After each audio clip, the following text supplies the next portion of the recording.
First, how was the Braves game you went to without taking me to last night? Well, unfortunately for Atlanta, obviously the Reds came out on top, but my son Charlie, who loves baseball, was just happy to be there, and it's my third Brave Stadium to go to in my life. That's how old I am now, right? I age myself by Brave Stadium, so yeah. So let's talk about first, you getting into Congress. Yesterday, I don't think you had gotten in yet, Congressman Meadows was up here singing your praises. I saw him. He said some trash talk about Texas. He did trash talk Texas. And he wasn't even guarded about it. But he was singing your praises, coming into the House of Representatives, having worked in Congress for a while for members of Congress, now being a congressman, knowing the rules, being able to navigate it. There really is something to being able to navigate your way through, having been up there with some knowledge. Yeah, I mean, it helps a little bit. I certainly have people I can rely upon, but more importantly, I know how broken the place is. Eric knows I work closely with Governor Rick Perry to help him write his book, Fed Up. In the first chapter of that book, which we wrote in 2010, unbelievably 9 years ago, it was titled, America is Great, Washington is Broken. That remains true today. And we've got a fundamental disconnect between Washington, D.C. and the people, those of you in this room and others who make this country great, who understand what our founding principles mean for you and your lives and your children. And so going into Washington knowing that, knowing what the swamp actually is, right? The president has rightly coined that term, so you have something to target. But we've been fighting the swamp for a long time. We know how that works. We saw it on full display this week when John Ratcliffe, a good man, was nominated for DNI, and he's getting trashed by Democrats. And where was Mitch McConnell and Richard Burr, with all due respect? They were MIA. They were leaving John Ratcliffe, my friend from Texas, to dangle in the wind. That's the swamp, right? $320 billion over the caps last year. Republicans voted for it in the Senate, a majority. That's the swamp. If you know that, you know how to fight it, you know how to try to take it down. And we ended up getting 2/3 of House Republicans to vote against that spending bill last week because you know how to go attack that very nature of the swamp. Well, it's one of the singular frustrations I have right now, and you and I, we talk about this almost every week, that there are a lot of Republicans in Washington who say they want to cut the size and scope of the federal government, but there seem to be very few of them who actually try to cut the size and scope of the federal government. No, I mean, look, the spending issue to me is, it's hard to pick a number one issue. In Texas, for me, immigration is something, we'll probably talk about border security in a minute. But spending is proxy for government getting big and taking over your lives and interfering with your ability to prosper. That's the real problem with spending, right? The debt is concerning from a fiscal and economic standpoint, but it is the proxy of the government getting so big that it's interfering with your lives. Let's think about this for a minute. Ronald Reagan in 1964 in his Time for Choosing speech, he lamented $17 million, that's with an M, of annual deficit spending. In today's dollars, that is approximately $140 million with an M dollars in annual deficit spending. He gave a big speech about it, right? A rip-roaring speech. They're dealing and nominating Goldwater in '64. How much are we racking up today? $100 million of debt per hour. Per hour. Now, if you don't believe me, I actually said that, and I got PolitiFact checked on it, and they gave me a mostly true. That's like the Gospel of Luke from PolitiFact, so you can just take that to the bank. So that's what we're dealing with, right? But so it would have been absolutely true if you'd actually said it wasn't Barack Obama's fault. PolitiFact would have said, yeah, absolutely, exactly. Yeah. But you know, look, that's what we're facing. And so what happens? In Washington, everybody just starts going to their corners and saying, well, we've got to spend more money. Oh, don't worry about it. It's just a mandatory spending problem, right? It's just entitlements. That's an excuse. We still have 1/3 of our budget that you got to go deal with, and we had an opportunity just last week to try to put any kind of brakes and fiscal responsibility in place. And instead, you had a majority of Republicans in the Senate, thankfully only about 1/3 of House Republicans, who voted for this thing, but it's $320 billion over the caps. If you stick to the caps, our deficits are still $1 trillion. That's what you're talking about. And so, yes, we need to deal with mandatory spending, but it is a creature of Washington habit that they spend.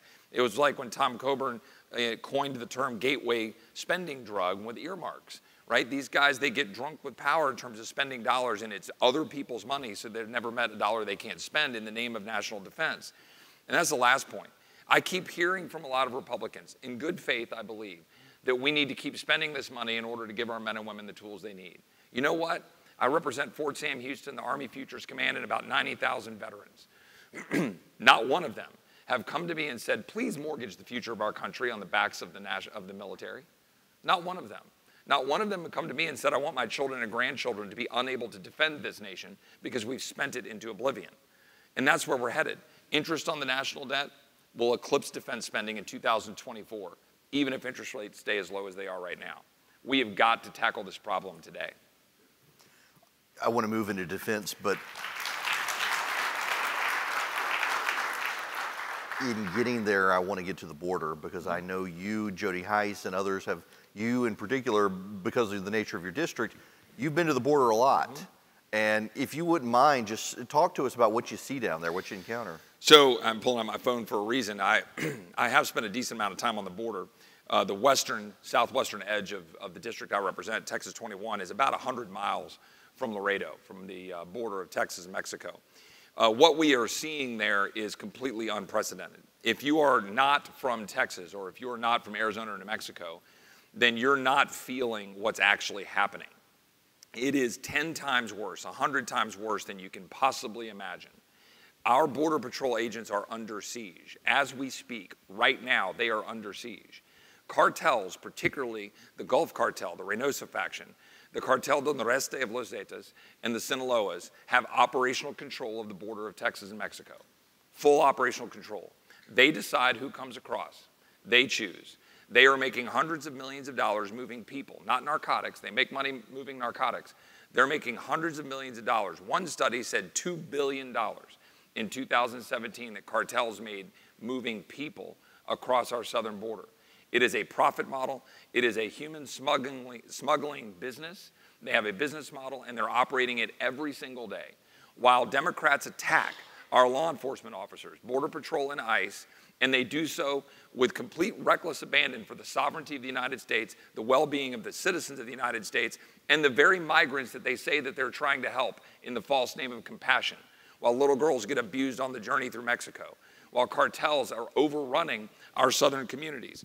I got an email just 10 minutes ago from a guy at Border Patrol who's on the front lines right now. He's an Army veteran, I think Army, he's a veteran, and he says, sir, he said 250 plus apprehensions just this morning. This is in one small sector. Unknown gotaways meaning people that they couldn't track down. No manpower, getting destroyed. All morning, 1079s. I wrote back, what are 1079s? He says, those means no unit available. DPS, that's Texas, Department of Public Safety, just caught 18 on Highway 83 with an Indian national.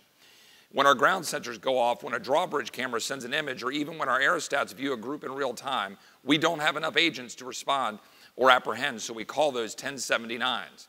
And he sent images. There's images after images of individuals crossing our border. That's happening while we're sitting here. So while we're sitting here and I'm having this conversation with Eric, we're going to rack up another $50 million of debt for your children and grandchildren, and hundreds of people are pouring across your border. That's what's happening with your Washington leadership today, with their head in the sand, abandoning the field for our law enforcement on the front lines on the border. If you can tell that I'm frustrated about it, just even start to have this conversation with me and those who actually know what's happening on the southern border. Well, in that regard, this is something we have had several conversations about. The president, back in December and January, went through the fight with Congress, shut down the government, trying to get money. Right. Didn't have a lot of Republicans even willing to back him up in the Congress on this, and was saying this is a crisis. We've got to do something. The New York Times editorial page came out and said, it is a crisis. Give the president what he wants. Tom Friedman wrote an article, it is a crisis. Give him what he wants. And the Democrats all said, it's not a crisis, it's not a crisis, it's not a crisis. Now suddenly it's a crisis for them, but it's only a crisis in terms of how the children are being handled in detainment facilities. They're being handled in the exact same way Barack Obama handled them. They were okay with it. I realize that it's politics, but it's also people's lives. It's also our border. It's also something that's been going on for a very long time that no one cared about until President Trump got elected. Well, I think that's right, and it's getting exponentially worse as we speak, which is really the problem. And if you think about what we dealt with, so I've been in Congress now for just over 7 months, or right at 7 months, almost exactly. In fact, I think 7 months, today. And during that time, as Eric pointed out, we've had Democrats go from there's no crisis to manufactured crisis. I mean, you can go look through quote after quote after quote denying that there's a crisis at the border, And those of us who are going down to the border, and we're going down and we're showing pictures and videos and we're posting them online of hundreds of people streaming across the border. And by the way, when that happens, the places between the ports of entry are then left exposed. We have areas where we have 70-mile stretches where there's only 2 miles of roads that are navigable by our Border Patrol along the Rio Grande River. The cane is so thick you can't see the river.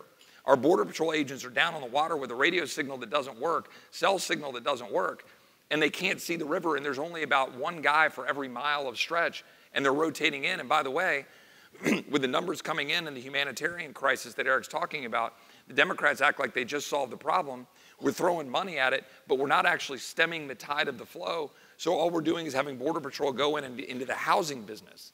So our Border Patrol agents are actually manning these facilities to house people coming across, but they're not manning the border. So then what happens? Narcotics flow in between. Because we're catching the people who want to get caught. These are people who come across the river and they look for Border Patrol and say, hi, I'm here. And then we take them in and they go through asylum proceedings and other proceedings. They know they're going to get caught and released. Of the 800,000 people that were apprehended, I'm not talking about those who got through without being apprehended. 800,000 that were apprehended between October 1 and the end of June. 450,000, roughly, these are rough numbers, were family units that were caught and released. I asked on the record in a hearing, are the most of those people just now scattered throughout the United States? Answer, yes. They get caught, they get released immediately. There's another 200,000 of individuals, usually males, that are still being detained and processed. Many of them get released. Then you have the unaccompanied children. About 80,000, about 10% of all of this discussion is about those unaccompanied children. Then they get put into HHS facilities to be managed.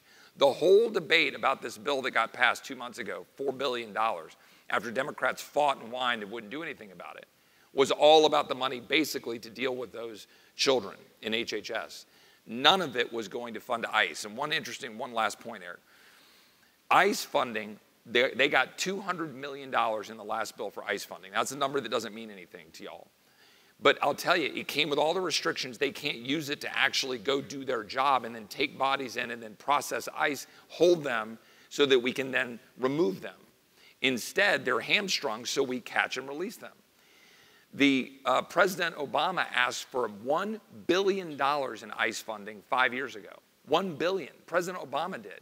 We couldn't even get $200 million out of these folks when the crisis is as bad as it is right now. So, I mean, what's the state of play on this? Is it just going to be a political issue? Is there anything that can be done? Well, we're continuing to turn the heat up. You know, a bunch of us signed a letter saying we shouldn't have adjourned in August. I don't believe that the United States Congress should have adjourned and gone home to their states for fundraisers and to go on travel and even to do events like this, which are great, if we haven't done our job to secure the border.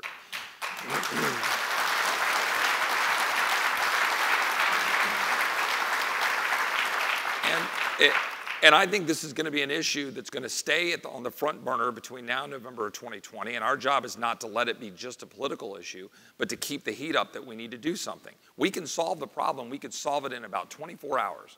At a hearing, I asked the DHS secretary, is it not true that we could solve what is called the catch and release problem, which is the Flores settlement and an extension by a judicial ruling in the Ninth Circuit? Could we not solve that on one piece of paper and pass it in one bill, one piece of paper, one page? He said yes. Could we not solve the problem that we can't return these unaccompanied children safely to their homes on one piece of paper? He said yes, we can. And is it also not true that Barack Obama supported fixes like those that would fit on one piece of paper? The answer was yes, we could. We just need to turn the heat up. But look, with all due respect to our leadership in both the House and the Senate, they're not doing it. Why aren't all House Republicans in Washington right now on the steps of the Capitol demanding to go into the House chamber, demanding that we do our job instead of going home? It's because they're not doing their job.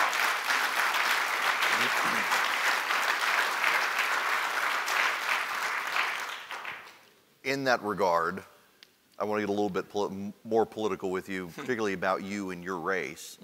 The Democrats have decided to put Wendy Davis up against you in Texas, and in addition to her other issues, this is one of those areas as well where she and the Democrats see eye to eye on this issue, and they're already attacking you for being so focused on this issue, potentially at the expense of your own constituents in your district. Texans, it seems like, because they're a border state, understand this issue more than most, and it seems absurd to me that the Democrats are attacking you for being fixated on this issue. If Wendy Davis wants to come after me over the issue of immigration and border security, she can do it all day long. Because I can tell you what the people of the 21st Congressional District of Texas feel about it. They're tired of it. Go to San Antonio and see what's happening. Go to Austin and see what's happening. Go throughout the district and see what's happening. I'll welcome that challenge. Look, Eric knows this. Some of you in the audience know this who are friends. 8 years ago yesterday, I was diagnosed with Hodgkin's lymphoma. I had a 4-month-old daughter. I had a 2-year-old son. I was working for Governor Perry. We'd written his book. He was getting ready to run for president. And I was supposed to be in Charleston, South Carolina at the Red State Gathering with Eric and others to see Governor Perry announce his launch for president. Instead, I was in Houston at MD Anderson getting treatment. I was, very blessed to have come out cancer-free, and after treatment 5 months later.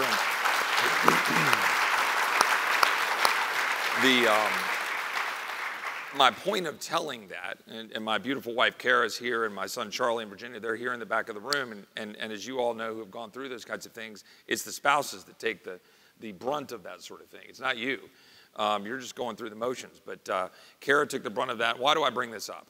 Because if anybody thinks that I care for 1 second what Wendy Davis or the Democrats in Texas or any Democrat in this country wants to say about me, then they are sorely mistaken. You go through cancer and you look down the barrel of that, and then you get through it and you say, do I care what Democrats are going to say about me? No, not one lick. And Mark Meadows said something yesterday which was very smart and profound about what's actually going on in Washington. You have to let go of this job of being a congressman or a senator, in the clutches that these guys hold on to it, right? When they run for re-election, as if it's some manna from heaven from the Lord or something that you're a congressman. You got to let go, right? You got to be willing to do what you said you were going to do. You got to be able to look at the people that you represent and say, I'm going to leave everything on the field fighting for freedom, that I'm going to make sure that I do everything I can to pass down a better republic to my children and grandchildren, and not worry about whether I get reelected next year. I didn't get elected to get reelected.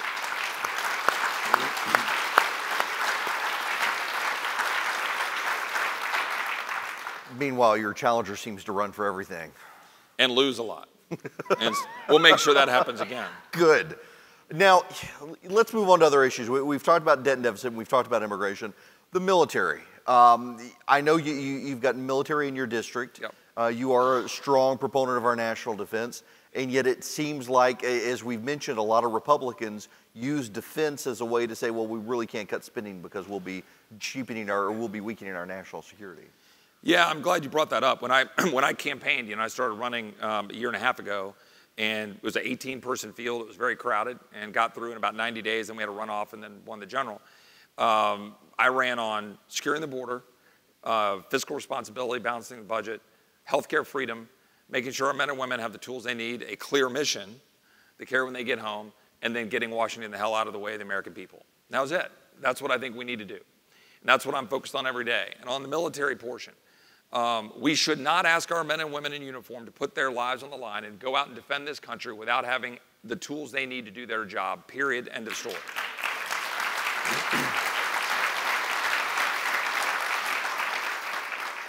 But hand in hand with that is having a clear mission and using the military sparingly but forcefully. And not, that's right. And not allowing some of our mission creep and some of these things to drag on and on and on. And so, I believe that we need to have a relook as a nation about what we're doing with our military. We are now 17 years into engagement in the Middle East. Now, I'm not suggesting here that we shouldn't be engaged in some of the activities that we're engaged in there. What I'm saying is we need to look at that very carefully. We've got authorizations of military force that are now 17 years old. We need to look at that. We need to make sure that when we're asking another young man or young woman to put their lives on the line, or you get these notices every week of another young man who was killed. and another young man was killed. And we have to ask ourselves why, and what are we doing? And let's also look at our own backyard in the Western Hemisphere. The Western Hemisphere is on fire in many places. Venezuela, Mexico, Tamaulipas, the state right across the border from Brownsville and McAllen, is a level 4 state according to our State Department. That means it's a no-go zone. Honduras and El Salvador aren't level 4 states. They're level 3, right? This is what we've got going on in our own backyard. We should look at that. We should relook at what we're doing in the Middle East. Now look, there are a lot of dangerous organizations and entities in the Middle East, and we can go into that separately, that we need to make sure we're continuing to fight against. We need to continue to keep an eye on Iran. We need to make sure that we're rebuilding our military and keeping up with China and Russia. I do not disagree with our traditional hawks who generally believe we need to continue to build up our military. But we cannot do that at the expense of our future ability to defend our nation. Secretary Mattis was correct, former General Mattis, when he said that the biggest national security threat to the United States of America is our national debt. And if we don't get our hands around that, we will not be able to defend our nation in 5 years, 10 years, and 20 years forward. So I believe very much it is in our national defense interest to get our hands around our spending and make sure that we do that right. And I'll say that, representing Fort Sam Houston, the Army's Future Command, the 90,000 veterans in the district, and I've rarely had anybody disagree with any of the points I just made. I want to touch on something you said because it's right in my wheelhouse these days. I am more and more convinced 17 years in, and I'm not saying we abandon Afghanistan and Iraq, because I think if we were to pack up and get out 100% tomorrow, bad people would move in, set up shop, and we'd be dealing with them again in 5 years. But we're there so much at the expense of the Western Hemisphere, we've totally forgotten the Monroe Doctrine. We have China now buying up mines and indebting South American and Central American countries to the extent that China takes land rights in their countries to get precious metals and minerals that the United States then is dependent on China on because they own these. That you got the Panama Canal situation with China. It seems like the rest of the world has figured out if you want to come after the United States, you set up shop in the Western Hemisphere, and we're letting it happen. Well, this is an important point, and we could have a whole session on this and people who are more expert than I. And look, this is one of those things that, and I'll make a side note here. Too often in Washington, elected officials start speaking out as experts on things they don't know anything about.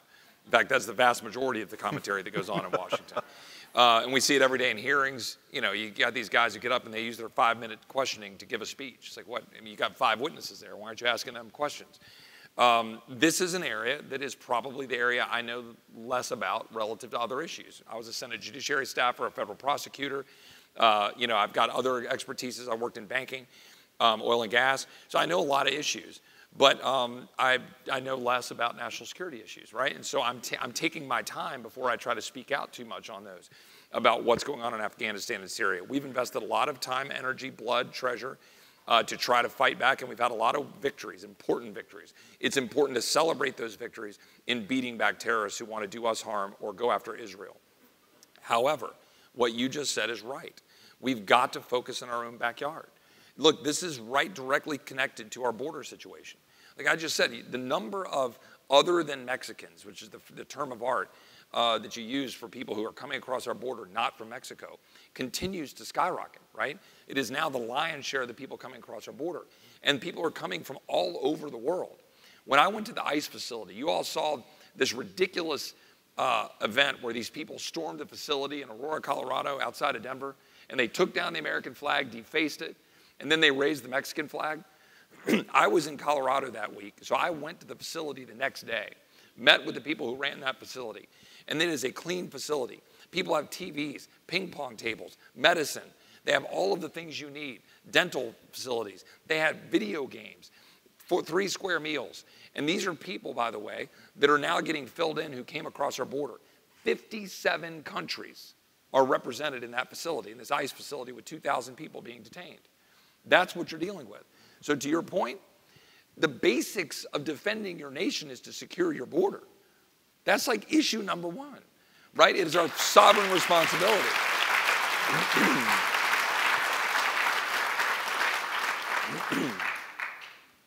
Let me ask you more about your campaign here. We got a lot of people who here from Texas, but a lot of people who aren't from Texas. Right. What do people do to help you in your race? Well, you know, you always hate to, this is an event here, we come to talk policy, and Eric's a friend, so I don't want to make this a campaign pitch. You need resources. She raised $250 grand the first day she announced. She's going to raise a bunch of money along the Beto model, and they're going to try to make it that kind of a race. And so we need resources. We're doing pretty well, but we're going to need more. And the small dollars, look, I love small dollars. I'm happy as I can be when I get a $5 or $10 or $25 contribution from someone throughout the district or around the country who just wants freedom.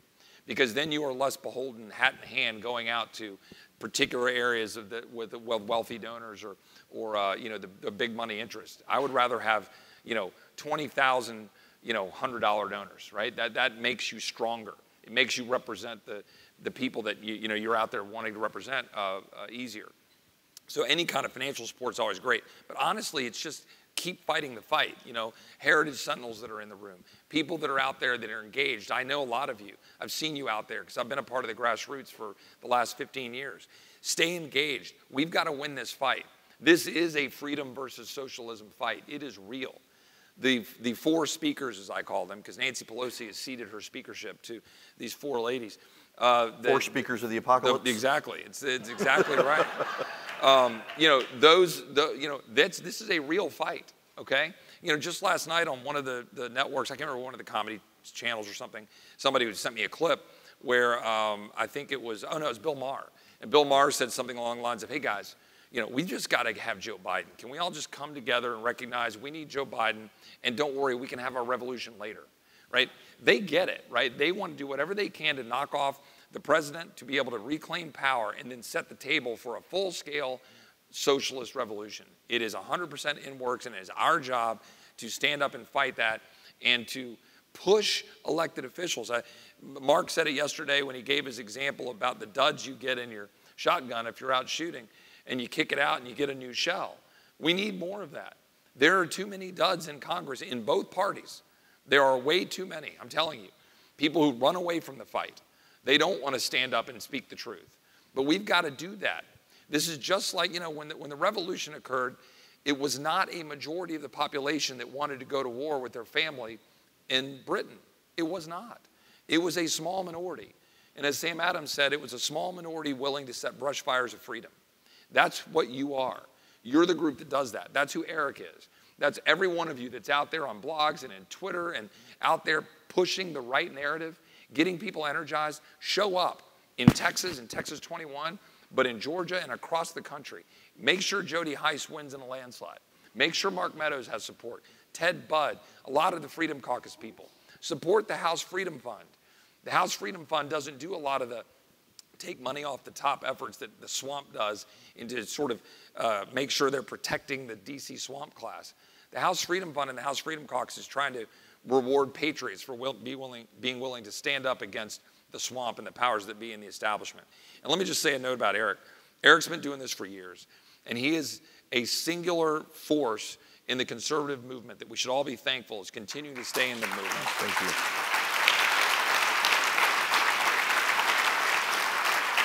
And he won't let me finish. He's going to want to jump in and cut me off, but it really is. He has been a singular force in trying to help us move forward and move the ball forward. And many of you know some of the struggles that he and his family has dealt with and his beautiful wife.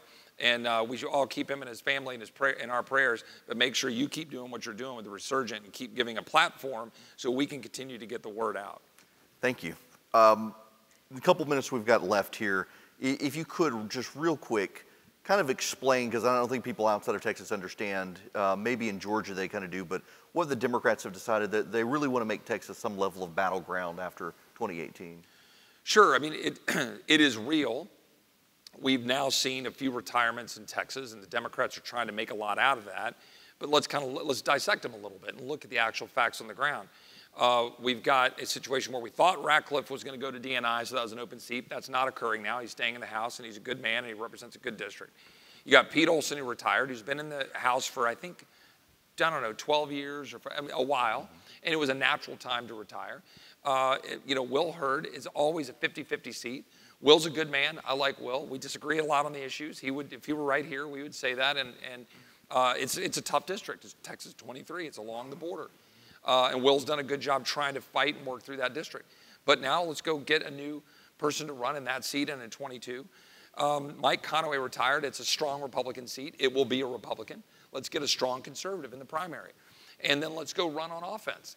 This business that you've got Texas is on its heels is something the Democrats want the narrative to become real. Now, we're under assault. Don't get me wrong. The targets are on our back. They're going to spend tens of millions of dollars in Texas to try to flip it. And they're going to succeed if we don't do our job. But a couple of positive notes. When I was on the campaign trail last year, I can't tell you how many people were like this one woman, I'll give you an example, who came up to me at an event in Bernie, Texas, and she gave me a $1,000 check, and she said, I just moved here from California. You have to win because I have nowhere else to move. And that's the deal.